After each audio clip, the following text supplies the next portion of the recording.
पिछले 2 दिनों से लगातार बारिश हो रही थी। ऐसा लग रहा था कि जैसे पूरे मॉनसून के बादल एक साथ बरस जाएंगे। सिर्फ बारिश होती तो फिर भी ठीक होता, लेकिन बारिश के साथ जो बिजलियां कड़क रही थीं और बीच बीच में जो तेज हवाएं चल रही थीं, वो माहौल को बहुत डरावना बना रही थी।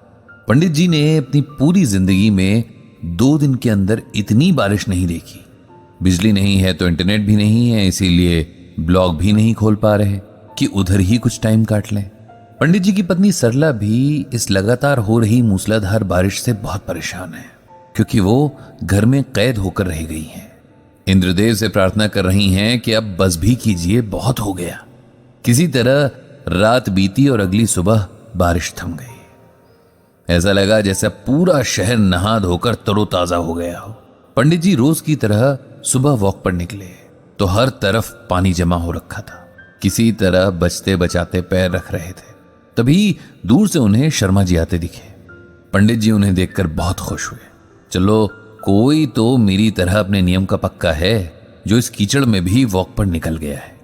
दुआ सलाम के बाद शर्मा जी ने पंडित जी से पूछा, जानते हैं पंडित जी, वो जो नदी पार बड़ा सा होटल बन रहा था ना, कल नदी में समा गया। ऐसा लगा जैसे 2 दिन ये बारिश उसी होटल को डुबोने के लिए हुई थी। नदी में ऐसी बाढ़ आई कि होटल की नींव तक पहुंच गई और उसे अपने साथ बहा कर ले गई। क्या? पंडित जी के मुंह से निकला। उन्हें वाकई बहुत हैरानी हुई और दिल में कहीं ना कहीं एक सेटिस्फैक्शन भी, क्योंकि वो जानते थे आज नहीं तो कल ऐसा कुछ होगा। अब जो हुआ उससे पंडित जी का गीता पर यकीन और भी गहरा हो गया। अब आप सोच रहे होंगे कि गीता पर यकीन और नदी की बाढ़ में इस होटल के डूब जाने का क्या रिलेशन है? ये रिलेशन समझने के लिए आपको सालों पहले की घटना सुननी होगी। तब ये शहर एक छोटा सा कस्बा यानी टाउन हुआ करता था। तब यहां ना तो पॉपुलेशन ज्यादा थी और ना पोल्यूशन।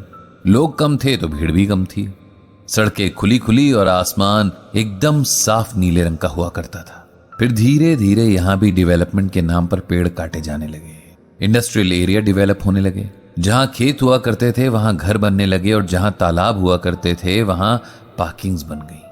इस टाउन में जब ये सब हो रहा था तब पंडित जी की जेनरेशन स्कूल वाली एज में थी।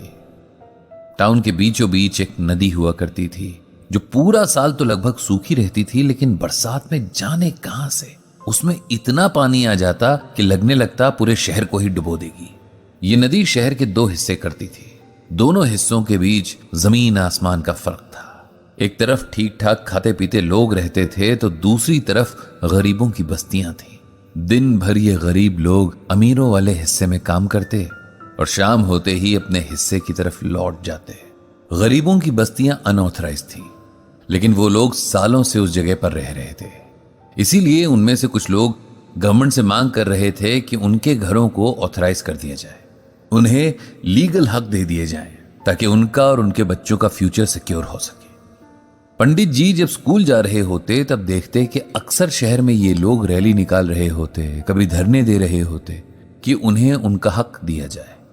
धीरे धीरे टाउन भी बड़े शहर में तब्दील हो गया था। भीड़ भाड़ बहुत बढ़ गई थी। शहर को बांटने वाली नदी अब सूखकर नाली बन गई थी और कई सालों से उसमें बरसात में भी पानी नहीं आया था। गरीबों वाली साइड में भी काफी डेवलपमेंट हो रहा था। वहां नए मार्केट्स बन रहे थे, कुछ इंडस्ट्रीज भी आ गई थी।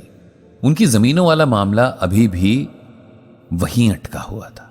फिर भी इस मामले में एक नया मोड़ आया जब गरीबों को अपने लिए एक मसीहा मिल गया।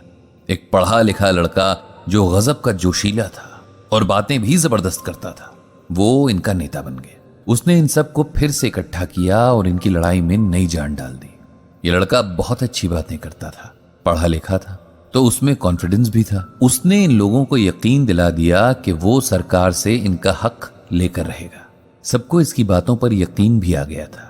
फिर जाने क्या हुआ, कई दिनों बाद सुनने में आया कि उस लड़के ने सबसे धोखा किया और अब तक के जितने भी लीगल पेपर्स थे कहीं गायब कर दिए। सुनने में यह भी आया कि उसने एक बिल्डर से साठगांठ कर ली थी। बदले में उसकी नदी किनारे वाली कुछ जमीन और लाखों रुपए मिलने की अफवाह भी सुनाई पड़ी थी। बेचारे गरीब लोग इतने सालों की लड़ाई एक इंसान के धोखे की वजह से हार गए थे। अब उनके पास न तो कोई सबूत बचे थे कि वो सालों से उस जगह रह रहे थे और ना ही उनके पास अब आगे लड़ने की ताकत ही बची थी। पंडित जी के ऑफिस में उसी बस्ती से एक लड़का था जो वहां पियून का काम करता था। जब ये सब हो रहा था तब उसने एक दिन पंडित जी से पूछा कि आप तो हमेशा गीता ज्ञान सुनाते हो, इस बारे में आपका क्या कहना है? क्या हम सब इतने पापी हैं जो हमारे साथ ऐसा हुआ? अब हमारे बच्चे कहां जाएंगे? जिसने बुरा किया वो तो हर तरह से फायदे में है और हम सही होकर भी परेशानी में आ गए हैं। तब पंडित जी ने ये श्लोक सुनाया, परित्राणाय साधूनाम विनाशाय च दुष्कृताम धर्म संस्थापनार्थाय संभवामि युगे युगे। इसका मतलब यह है कि भगवान श्री कृष्ण अर्जुन से कहते हैं कि सज्जन लोगों के भले के लिए और बुरे लोगों के नाश के लिए और धर्म की स्थापना के लिए मैं युगों युगों से प्रत्येक युग में जन्म लेता आया हूं।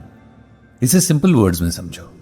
भगवान कहते हैं कि जब तुम्हें लगता है कि कहीं पर अन्याय हुआ है और अन्याय करने वाला तो ठीक है, उसके साथ सब सही चल रहा है, लेकिन जिसके साथ अन्याय हुआ है उसे पूछने वाला कोई नहीं, उसके साथ खड़े होने वाला कोई नहीं।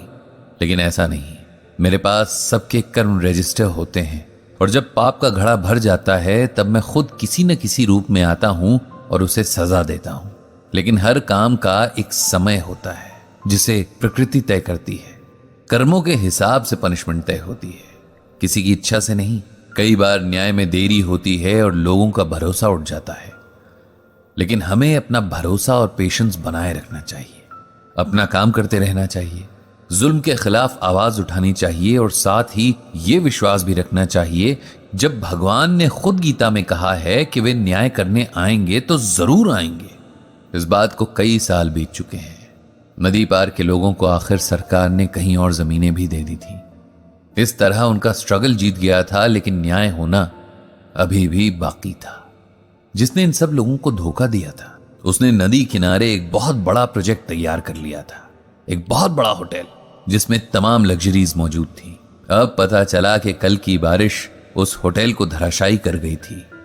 ये होना ही था, क्योंकि नदी तो कभी भी लौट कर आ सकती है। उसकी गोद में घर बनाना कोई समझदारी नहीं, लेकिन जब अक्ल पर पत्थर पड़े हों तब कोई क्या कर सकता है।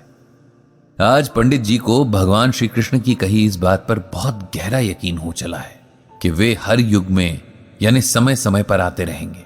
उनके आने का मतलब जरूरी नहीं कि वे भगवान राम या कृष्ण के रूप में ही आए। वे नेचर के किसी भी फॉर्म में आ सकते हैं, किसी इंसान के रूप में आ सकते हैं, मतलब किसी भी रूप में आ सकते हैं। सारी नेचर, सारा यूनिवर्स उनके कंट्रोल में है।